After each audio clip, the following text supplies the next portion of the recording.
Hello friends, இன்னைக்கு ஜொப்பு ஜமா சமையல்ல mutton biryani செய்ய போறோம். வாங்க எப்படி செய்யறதுன்னு பார்க்கலாம். பாஸ்மதி ரைஸை 30 நிமிஷம் ஊற வச்சு எடுத்துக்கலாம்.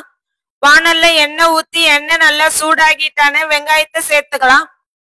வெங்காயம் நல்லா கோல்டன் ப்ரௌன் வந்துட்டானே தனியா எடுத்து வச்சிடலாம்.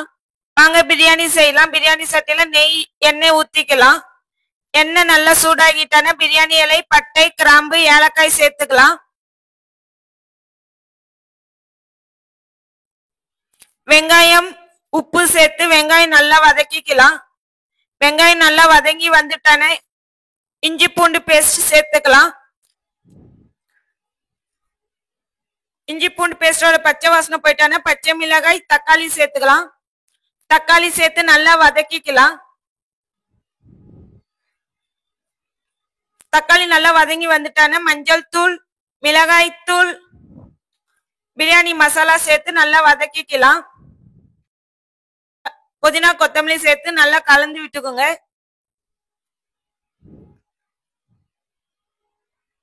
தயிர் சேர்த்துக்கலாம். தயிர் சேர்த்து நல்லா கலந்து விடுங்க. மட்டன் சேர்த்துக்கலாம். மட்டன் சேர்த்து நல்லா கலந்து விட்டுக்கலாம். மட்டனை வேக வைக்க இப்ப தண்ணி சேர்த்துக்கலாம். மட்டனை வேக வைக்க தண்ணி சேர்த்து மூடி வச்சிடலாம்.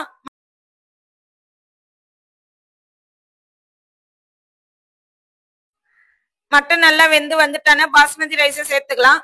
சேர்த்து நல்லா கலந்து விட்டுக்குங்க.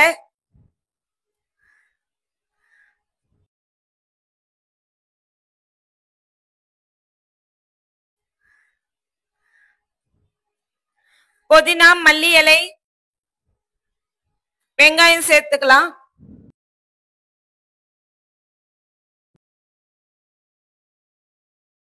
மூடி வச்சிடலாம்.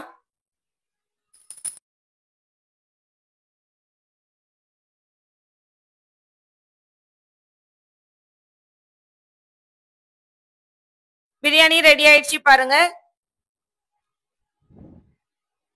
பிரியாணி நல்லா வெந்துருச்சு பாருங்க. வாங்க சாப்பிட்டு பார்த்து எப்படி இருக்குன்னு சொல்றேன்.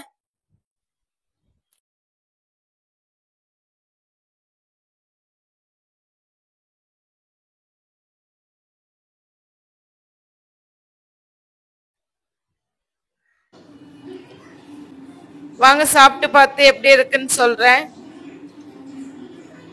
பிரியாணி சூப்பரா இருக்கு. நீங்களும் ஜொப்பு ஜமா வச்சிருந்தா செஞ்சு பாருங்க. பாய்.